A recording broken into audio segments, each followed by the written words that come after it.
선교의 열매라고 할 때 두 가지 방향이 있을 수 있다고 생각하는데요.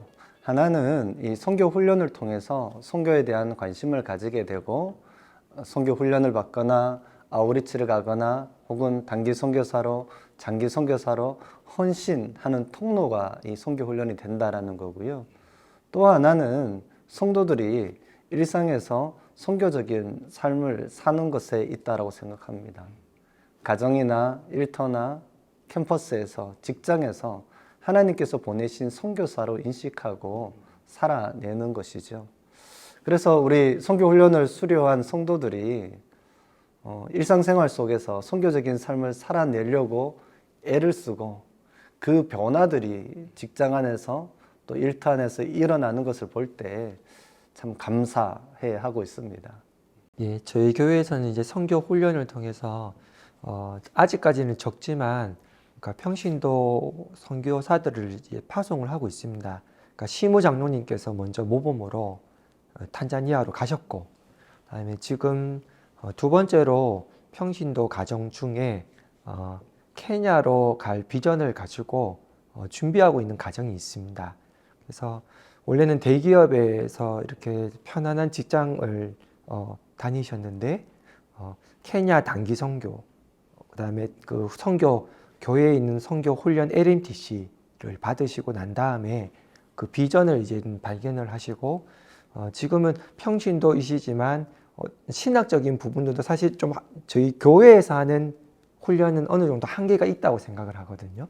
그래서 신학적인 부분도 좀 정립이 되었으면 좋겠다라고 생각이 들어서 저희 교회 이제 가까이 용인에 보면 웨스터민스터 신학교라고 있는데요. 거기서 이제 지금 MDB 과정을 지금 원래 이제 마무리 과정이시거든요.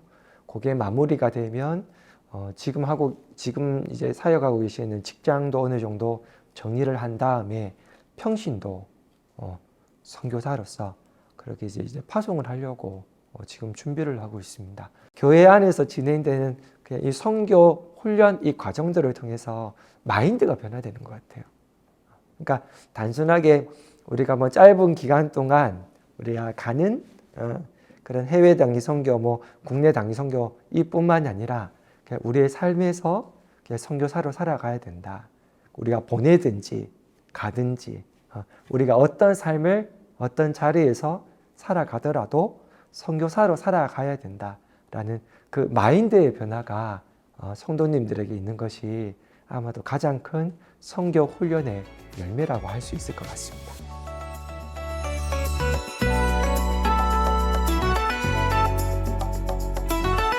네, 저희 코로나 기간 동안에도 우선 가장 먼저 저희가 중점을 두었던 게 사실 재정이 정말 쉽지 않았거든요. 그 부분에 있어서는 담임 목사님을 비롯해서 당회원 장로님들과 모든 성도님들이 한 마음으로 100% 지원을 했고 오히려 더 많이 지원을 했습니다. 더 많이. 그래서 그 부분에 있어서 코로나 기간 동안에 가장 중점적으로 두었던 부분이고요. 단기 선교를 못 가는 대신에 이제 마음 단기 선교를 진행했던 것. 그다음에 국내 성지순례나 아니면 통일 선교팀에 또 이 강화도 방문, 통일 전만대 방문 이 부분을 했던 것이 코로나 기간 동안에 저희가 사역을 했던 부분이고요. 또 저희 교회에서도 주파성 선교사님이 사실 거의 다 100% 국내로 들어오셨어요. 그래서 저희 교회에서 지금 선교방이라고 해서 선교사님들이 들어오시면 그러니까 좀 허름하기는 하지만 사실 보수가 필요한데 그러니까 쉬실 수 있는 아파트가 지금 2개가 있거든요. 두 장소가 있는데 또 두 장소이다 보니 사실은 선교사님들이 다 입국을 하셨을 때 그러니까 모두 다 사실은 저희가 좀 모실 수 없었던 게 사실은 너무 죄송한 마음이었고, 그런데 어떤 GMS 선교관이나 또 저희 교회 선교관이나 아니면 주변에 조금 규모 있는 교회들이 또 준비를 했던 그런 선교방으로 가셨을 때에도 저희가 물질이나 이 부분에 있어서 더 구체적으로는 저희 선교사님들께서 선교방이나 이렇게 오시면 그 성도님들께서 냉장고에 그러니까 생수 하나, 과일 하나까지 다 준비해 주시거든요. 그러니까 그런 마음을 가지고 어디에 계시든지 선교사님을 좀 섬길 수 있도록 그렇게 저희가 마음을 쏟았고요. 그래서 코로나 기간에서도 그러니까 선교사님들을 이 케어, 사실 케어라기보다 선교사님들을 저희가 동력하는 이 부분에 있어서 그러니까 부족하지 않도록 저희가 섬기려고 교회나 성도님들이 많이 노력을 해주셨습니다. 마음을 모아주셨습니다. 그 부분이 가장 감사합니다. 네. 코로나로 인해서 참 많이 어렵기는 했지만 그것 때문에 선교의 어떤 위기나 어려움이 가중되었다라고 생각하지는 않습니다. 왜냐하면 하나님께서 하나님 자신의 방식으로 선교의 일을 해 나가셨다라고 믿기 때문에 그렇게 생각하고요. 사실 이 코로나 기간에 다른 교회들도 마찬가지겠지만 오히려 온라인 화상회의라는 방식을 통해서 선교사들과 더 잦은 만남, 또 함께 기도하는 일들이 가능해졌다. 그런 것이 참 감사하다라는 생각도 듭니다. 코로나로 여러 가지 우리 선교사들 가운데 어려움이 있다 보니 이 선교사 케어라는 영역이 좀 더 중요해졌는데요. 코로나 때문에 혹은 뭐 비자 이슈 때문에 혹은 건강 때문에 혹은 내전이라든지 안전상의 어떤 이슈 때문에 한국에 긴급하게 들어오거나 혹은 치료를 받아야 되거나 혹은 거주해야 되거나 하는 어떤 특별한 상황들을 위해서 이번에 선교 위기 기금을 운영을 하게 된 것이 가장 큰 또 감사의 제목이기도 합니다. 선교사 케어는 사실 어느 한 영역만이 아니라 토탈 케어가 필요합니다. 그래서 은퇴 선교사를 은퇴를 염두에 둔 은퇴 적립금을 계속해서 납입한다든지 국민연금이나 연금보험에 가입을 하게 한다든지 해외 여행자 보험 그리고 이북을 지원을 해서 좀 더 다양한 책을 읽을 수 있게 해준다든지 혹은 뭐 KMQ라든지 혹은 크림 한국선교연구원의 자료들을 구독할 수 있게 해준다든지 또 건강검진 뭐 혹은 선교사 상담 혹은 디브리핑 다양한 영역이 필요하다고 생각되어지는데 이 코로나 기간을 통해서 그 분야들을 조금씩 더 내실 있게 진행하게 된 것이 감사한 제목입니다.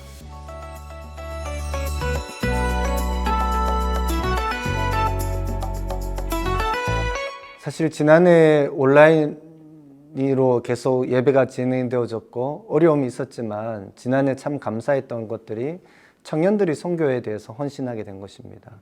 열방축제라는 과정을 통해서 저희 선교사, 파송 선교사들의 현장들을 예배 때마다 소개하고 같이 기도하는 일들을 했었는데 그 일을 통해서 각 청년부 부서들이 선교 현장들을 입양하고 함께 기도하게 된 것이죠.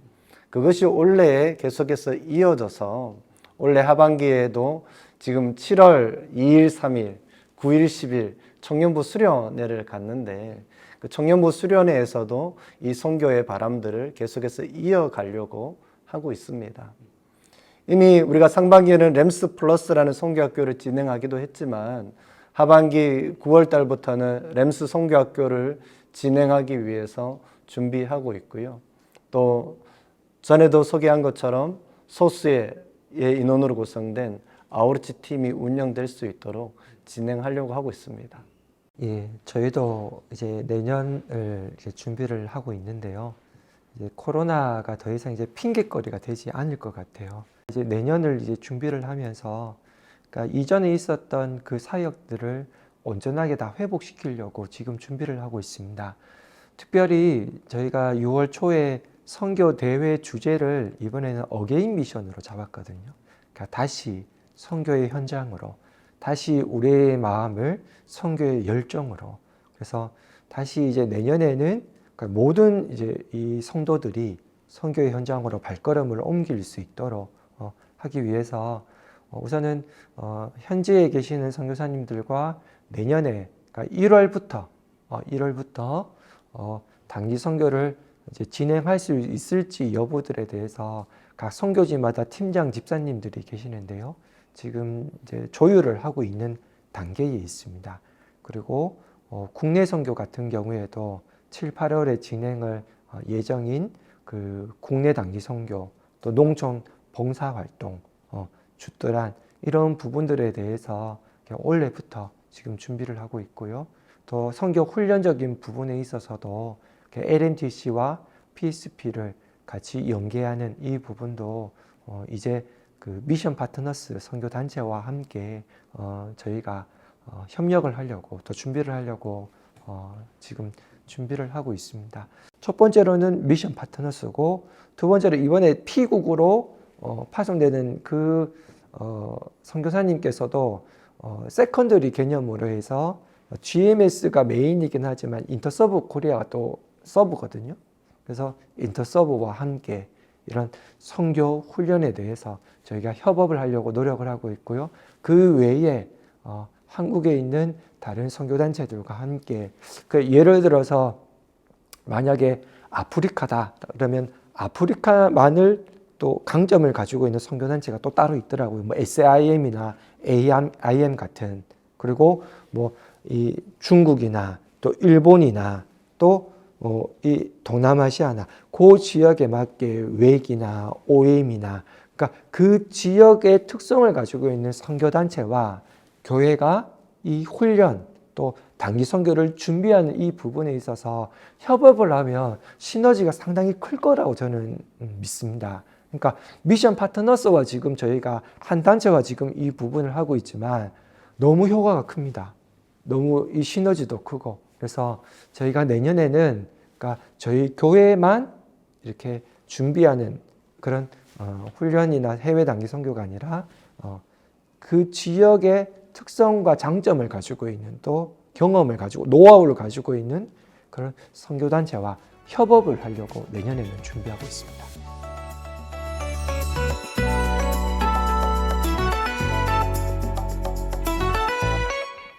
먼저는 부족한 점을 먼저 말씀을 드리면, 그러니까 지역 교회의 한계인 것 같아요. 사실 저는 선교 전문가가 아니거든요. 솔직하게 말씀드리면, 그러니까 아마 많은 지역 교회들이 선교가 중요하다라고 이야기는 하지만 선교 전문가가 아닌, 그러니까 부교역자 중에서 어느 정도 경험이 있고 선교단체 출신이고, 그러니까 그런 부교역자를 선교 담당자로 세우는 경우가 많은 것 같아요. 그래서 사실 저희 교회에서도 건의를 드리고 있는 부분이, 그러니까 성장하며 선교하는 교회, 선교가 중심적인 교회거든요. 모든 부분에 있어서. 그렇다면, 그러니까 학문적으로도, 그다음에 필드에서도, 그러니까 선교의 경험이 있는 그런 전문가가 이 선교 담당자로 세워질 때, 그러니까 교회에도 유익이고 한국 교회를 섬길 수 있는 너무 중요한 부분이라고 건의를 드리고 있습니다. 사실 규모가 작은 교회에서는 그런 전문가를 모시기가 사실 쉽지 않을 것 같아요. 그렇더라도 그러니까 지역의 거점이 되는 이 교회들마다 그런 전문가가 이런 선교의 이 전문가로 세워지면, 그러니까 개 교회만, 그러니까 본 교회만 섬길 수 있는 것이 아니라 그 주변에 있는 작은 교회들까지 다 섬길 수 있다고 저는 생각을 합니다.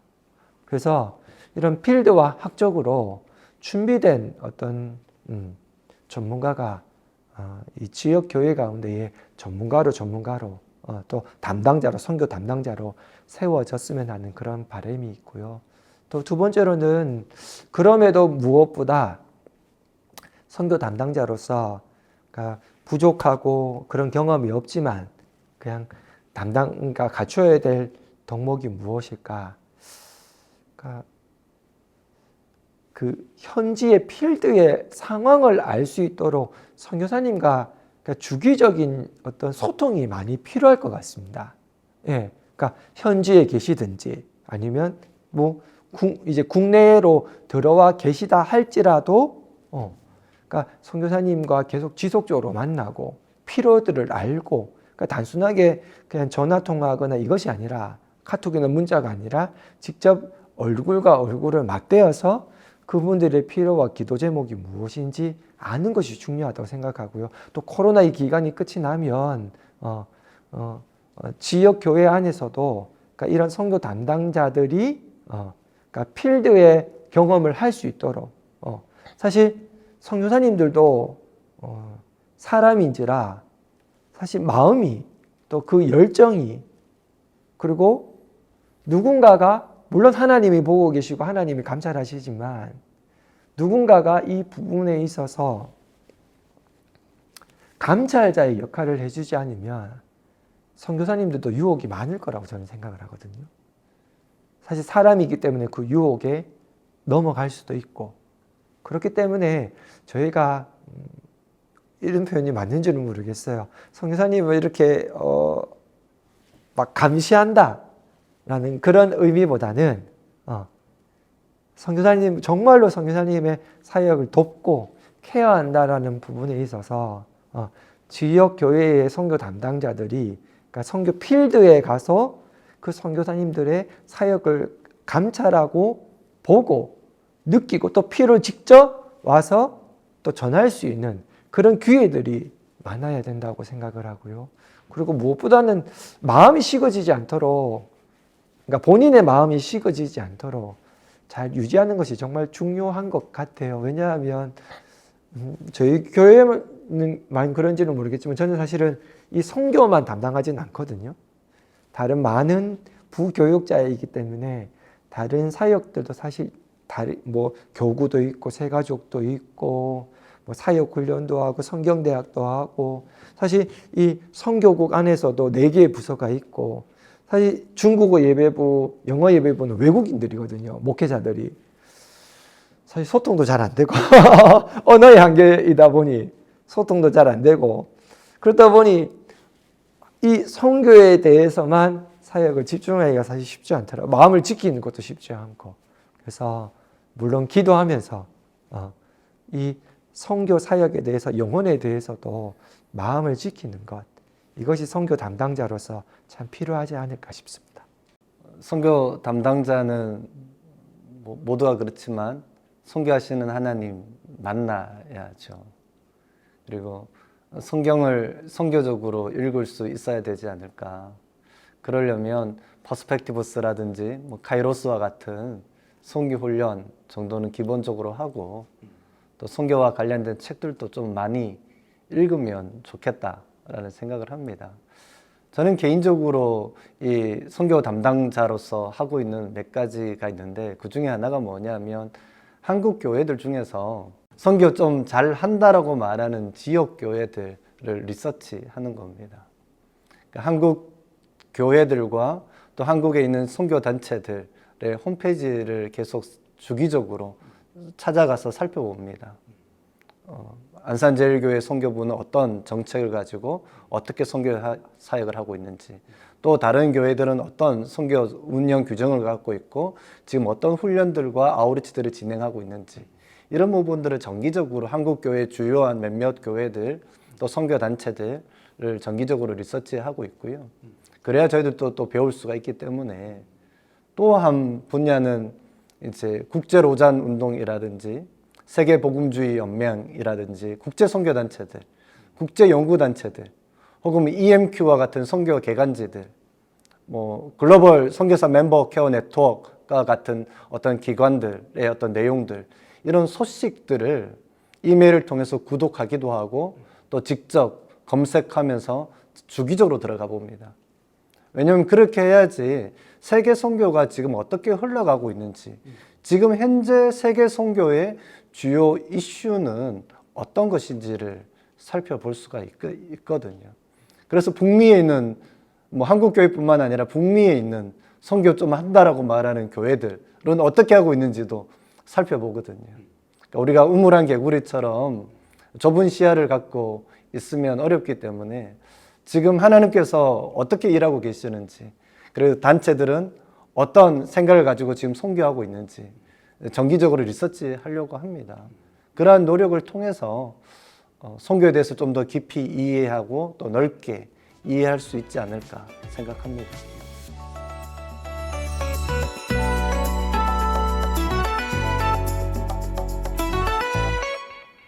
소통하기 위해서는 친해야 되잖아요. 네. 선교사와 친해야 합니다. 그리고 선교 담당 목회자가 늘 바뀌면 안 되죠. 선교사들도 교회 왔을 때 친한 사람이 있어야 하거든요. 그래서 정말 선교사와 친해야 된다고 생각하고, 저희 교회에서는 보안 메신저를 활용해서 우리 파송 선교사들과 단톡을 묶어서 커뮤니케이션을 진행하고 있습니다. 자주 전화하고 있고요. 사역과 관련해서 자주 화상 미팅을 하기도 하고 만남을 갖고 있습니다. 이렇게 하려면 사실 서로가 진정한 동역자라고 생각해야 되거든요. 신뢰관계를 형성하는 것 가장 어렵지만 중요한 일이라고 생각합니다. 이런 신뢰관계를 형성하기 위해서 필요한 것이 바로 선교 책무라고 생각합니다.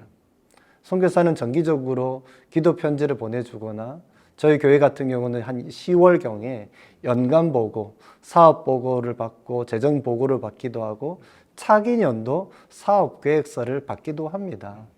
그런 것을 통해서 함께 검토하고 피드백하고, 또 선교부 안에서 그것을 가지고 논의하면서 선교부의 차기 사역의 방향과 또 선교 예산을 세우는 데도 그것이 도움이 되기도 하죠. 이렇게 선교 사역과 관련된 내용들은 선교사와 선교 담당 목회자가 끊임없이 소통하는 것뿐만 아니라, 선교 목사는 세계선교부, 통일선교부, 의료선교부 혹은 재직회나 당회와도 소통하는 통로가 되어야 합니다. 그래서 어떤 안건에 따라서는 담임 목사님에게 혹은 당회에게도 정기적으로 보고하고 또 함께 상의하면서 선교의 방향을 만들어가는 것 또한 필요하다고 생각하고, 그것이 바로 선교 담당자의 역할 중에 하나라고 생각합니다. 선교사님들께서 제일 힘들어하는 부분들이 사실 보고하는 거라고 하시더라고요. 그러니까 사역하기도 바쁜데, 그러니까 사실 필드의 상황을 저희가 잘 모르니까 어떤 급박한 그런 상황들도 있고 또 사역들도 있고, 어떨 때에는 그 사역지마다 또 멀리 가야 계시는 경우들도 있더라고요. 그런데 교회에서는 자꾸 보고하라고 하니까 사실 그 부분이 제일 힘들다고 그렇게 하시더라고요. 그럼에도 저희는 보고를 받습니다, 정기적으로. 그러니까 그 이유가 사실은 이 부분이거든요. 소통입니다. 그러니까 저희 목회자들과의 어떤 소통보다도, 그러니까 성도님들께서 본인이 헌금한 그 선교 헌금이, 그러니까 후원한 헌금이 그러니까 어디로 어떻게 쓰여지는지를 그러니까 알아야 되기 때문에, 저희가 정기적으로 사진 자료나 또 사역 보고를 저희가 정기적으로 받고 있습니다. 정기적으로. 그래서 선교사님들께서는 그것이 조금 어려움이 있고 힘이 드시겠지만, 그러니까 그 정기적인 보고를 통해서 또 그 보고를 가지고 저희도 책자를 만들고 있거든요. 그래서 그 책자를 만들어서 성도님들께 드리고, 그리고 6월달 선교 대회가 있는 그 주간에는 그러니까 선교 다락방을 합니다. 그러니까 소그룹 자체를 갖다가 저희가 평소에는 성경 공부, 각 성경 각 권별로 또 주제를 가지고 그렇게 다락방을 진행을 하지만, 6월에 이제 선교 대회가 있는 그때에는 그러니까 교재 자체를 선교 다락방 교재로 만들어서 선교 다락방을 하거든요. 그때 선교사님들의 기도 제목, 상황들 그런 것들을 다 넣어드리거든요. 그래서 무엇보다 그러니까 일반 성도님들과 그다음에 선교사님들, 필드에 계시는 선교사님들이 그러니까 이런 부분들을 통해서 선교사님들의 보고, 정기적인 보고를 통해서 그러니까 성도님들께서 선교지의 상황을 잘 알 수 있도록 이렇게 소통하려고 노력하고 있습니다.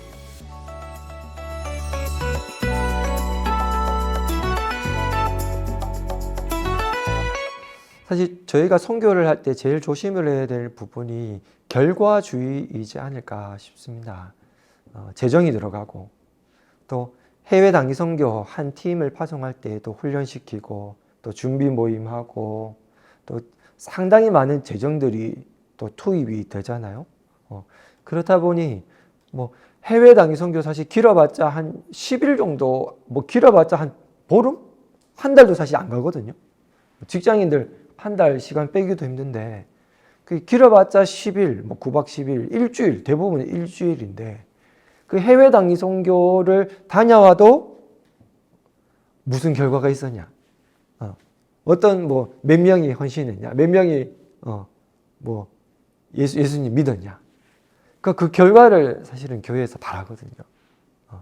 근데 선교사님들에게도 물질이 투입이 되고 또 성도들의 헌신이 투입이 되고 그러니까 결과를 많이 바라는 것 같아요. 그러니까 교회에서 선교를 할 때에 그러니까 제일 조심하고 또 우리가 그러니까 목회자들도 그렇고 성도님들께서 그러니까 선교사님들에게 너무 많은 결과를 바라는 것 그것이 우리가 정말로 조심해야 될 부분이지 않을까 싶습니다. 다 아시겠지만 저희 교회에서도 무슬림권에 가 계신 선교사님께서는 평생 한 명 바라보고 복음 전하시거든요. 뭐 카페를 하시든 태권도 선교를 하시든 또 GBT 선교사들 같은 경우는 평생 그냥 성경책 한 권 번역해서 한 영혼 위해서 그 사역 감당하시잖아요. 그래서 그러니까 저도 이 선교 담당 이제 5년째 지금 사역을 하고 있는데 물론 우리가 선교사님들을 뭐 감찰하고 또 잘 선교사님들도 인간인지라 조심하실 수 있도록 또 저희가 케어를 해드려야 되겠지만 선교사님들에게 그러니까 너무 많은 결과를 요구하는 그 부분은 우리가 선교 사역을 하면서 좀 지양을 해야 되는 부분이지 않을까 싶습니다. 교회가 선교 다 하려고 하지 않았으면 좋겠다라는 생각을 합니다. 그래서 중요한 것은 그래서 필요한 게 협력이라고 생각합니다. 교회가 선교사를 단독으로 파송하거나 그렇게 하지 않으면 좋지 않을까. 반드시 전문적인 선교기관과 함께 동역하면 좋겠다라는 생각을 해요. 왜냐하면 지역교회 선교 담당자는 자주 바뀌는 편입니다. 그만큼 전문성이 강화되기가 참 많이 힘이 듭니다.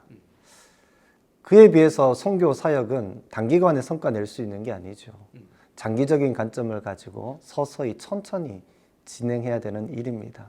그렇기 때문에 시행착오를 줄이고 또 건강한 선교적인 열매를 맺으려면 교회가 단독으로 하지 말고 전문적인 선교기관과 함께 동역하는 협력 선교를 하면 좋겠다라는 생각이 있습니다.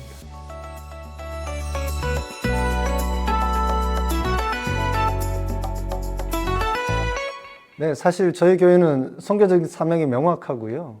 또 담임 목사님부터 시작해서 이 선교 사명을 이루기 위해서 사실 물심양면 지원해주고 있기 때문에 특별히 사실 어렵다고 느끼는 바는 없습니다. 그렇지만 딱 한 가지 어려움이 있는 게 있는데요. 바로 제 자신입니다. 제 자신의 한계를 경험할 때이죠. 어떻게 하면 선교적인 역량을 선교 담당 목회자로서 강화시켜 나갈까? 이게 가장 큰 고민입니다. 제가 선교적 역량이 강화되고 성장하는 만큼 우리 성도들을 잘 섬길 수 있기 때문이죠. 그래서 계속 공부해야죠. 계속 주님 앞에 머물러야 되겠고요. 저는 선교 사역을 하면서 사실 선교가 물질하고 같이 가잖아요. 재정적인 투입이 많이 되어야 되는 부분이잖아요. 물론 성도님들께서 기도로 또 마음을 모아 주시지만 사실은 사역이기 때문에 또 물질이 많이 필요를 합니다. 그런 재정적인 그런 지원들을 다 해드리지 못할 때 선교 담당자는 담당자로서 필드의 그런 어려움도 알고 현재의 상황도 알고 교회의 상황도 알고 그러니까 이 두 상황을 다 아는데 또 그것을 다 충족시켜 드리지 못할 때 사실 그 부분이 좀 마음이 제일 어려운 것 같고요. 두 번째로는 목사님 말씀해 주셨던 것처럼 학적으로 경험적으로 많이 부족함을 많이 느낄 때마다 그것이 참 어려운 것 같습니다. 그러니까 다른 교회들이나 아니면 또 나름대로 그러니까 선교가 뭘까? 그러니까 요즘에 선교의 경향은 무엇일까? 또 선교를 잘하는 교회들은 어떻게 하고 있을까? 그러니까 그런 부분들을 공부도 하고 책도 보고 또 연구도 하지만 그러니까 어느 정도 정말로 한계가 부딪힐 때가 분명히 있거든요. 기도로 해결되지 않는 부분. 그러니까 그 부분이 그러니까 제 가운데 있을 때, 참 죄송하다. 참 죄송하다. 성도님들에게도 죄송하고, 선교사님들에게도 좀 죄송하고, 저의 부족함을 느낄 때, 참 죄송한 마음이 들 때, 그때가 참 마음이 어려운 것 같습니다.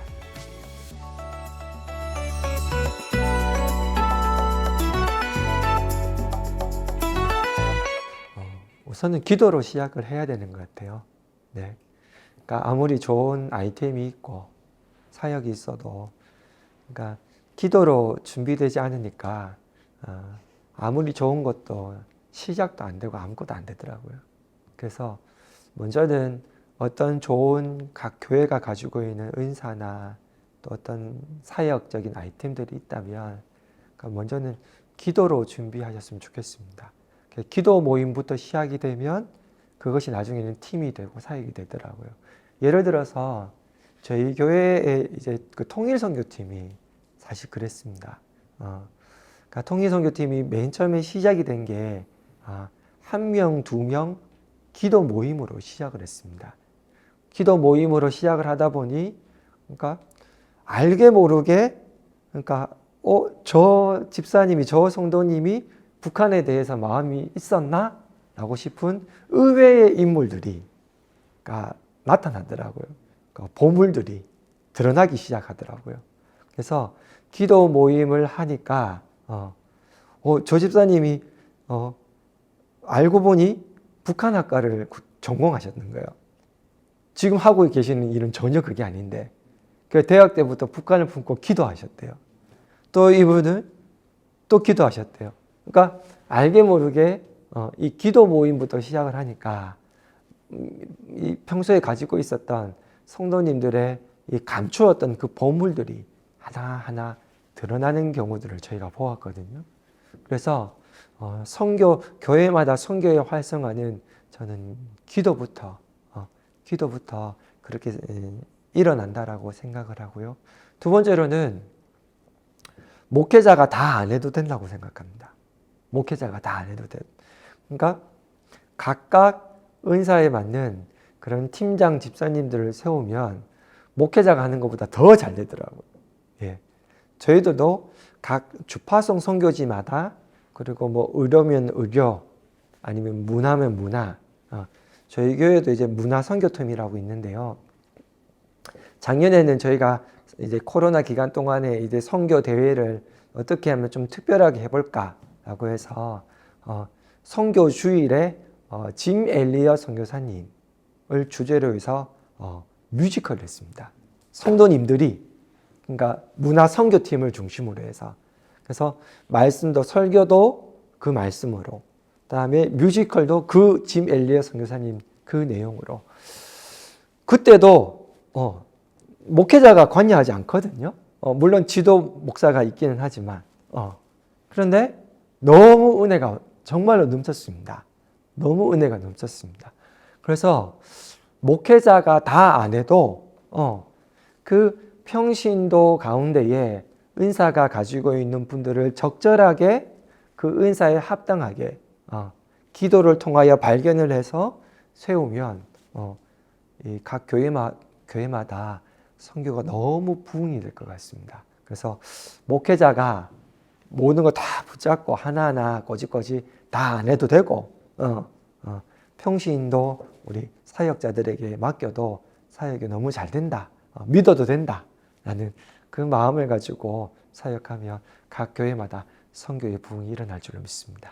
선교 사역을 활성화시키고 팀을 운영하는 데 키는 리더에게 있다고 생각합니다. 근데 계속 반복되어지는 이야기지만 개교회 선교 담당 목회자는 되게 자주 바뀌는 편입니다. 또한 이제 선교 담당 그 부장님들, 보통 우리 장로님이나 뭐 시무 권사님이나 시무 안수 집사님들이 맡게 되는 경우가 있는데, 또 선교부 부장님 같은 경우도 1년 혹은 2년마다 자주 바뀌게 되는 경향이 있는 것 같습니다. 선교는 장기적이어야 하는데, 또 전문성이 있어야 하는데, 그렇게 자주 바뀌어서는 그것이 확보되기가 어렵다고 생각해요.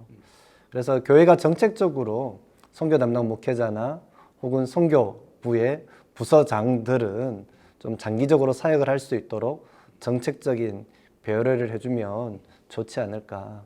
그렇게 할 때 교회 내 각 부서들과의 어떤 협력이나 함께 협력해서 하는 사역들도 원활하게 이루어질 수 있지 않을까 생각합니다. 선교 담당 목회자들의 네트워크가 있습니다. 그리고 교회 선교팀을 어떻게 운영해야 되는지에 대한 세미나가 진행되고 있습니다. 그런 부분에도 함께 참여하고 또 함께 네트워크에 연결되어진다면 좀 더 우리가 역량을 강화할 수 있지 않을까 생각합니다.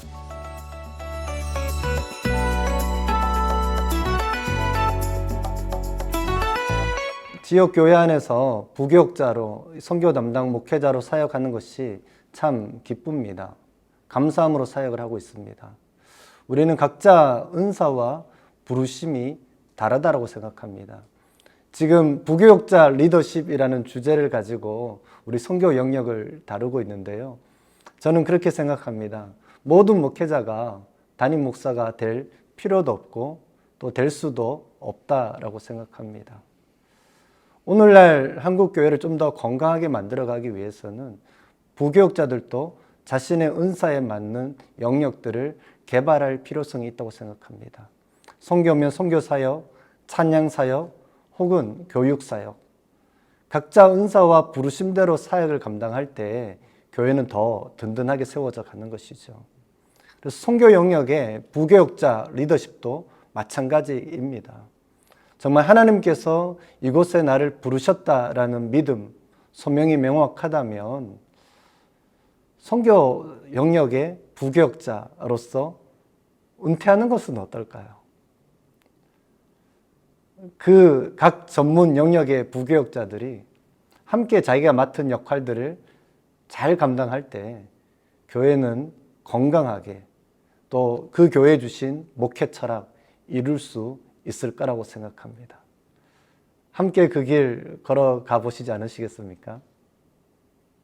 선교 담당자 이제 부교육자로 이제 사역을 하면서 솔직한 마음으로 처음에는 왜 나일까? 왜 다른 부목사님들도 계시는데 왜 하필 나일까라는 그런 마음이 사실은 조금은 있었습니다. 그런데 선교 이 사역을 감당하면서 하나님께서 왜 내게 이 사역을 맡겨주셨을까라고 고민하며 기도를 해봤을 때에 하나님이 나를 살리시기 위해서 이 사역을 하셨다라는 것을 깨닫게 되었습니다. 그리고 우리가 요즘에 미셔너리 처치라고 참 많이 말을 하는데요. 선교적 교회. 그 선교적 교회가 뭘까라고 고민을 해봤는데요. 그냥 재정을 많이 투입하고 선교사 많이 파송하고 그게 선교적 교회일까? 그게 아닌 것 같아요. 그냥 우리 모든 교회가 선교적 교회인 것 같아요. 선교를 해야 되고, 그러니까 모든 선교에 대해서 모든 사역을 다 하지 않더라도 그냥 그러니까 우리 교회가 이 땅 가운데 마지막 날까지 존재하는 그 자체가 교회의 본질이 여러 가지가 있잖아요. 그 본질 자체가 선교라면 우리가 수많은 선교사들을 파송하지 않더라도 재정적으로 많은 재정을 투입하지 않더라도 모든 교회가 선교적 교회인 것 같아요. 그래서 우리 각자 주어진 우리의 선교의 현장에서 또 선교라는 이 주제를 가지고 또 부교육자라는 그 담당자로서 우리에게 맡겨진 사역을 감당할 때에 선교적 교회를 하나님 나라를 더욱더 이루어가는 데에 함께 동력하는 동력자들 더욱더 힘을 내시고 함께 하나님 나라 확장을 위해 귀하게 쓰임받는 우리 모든 선교 담당자 부교육자들이 되셨으면 좋겠습니다.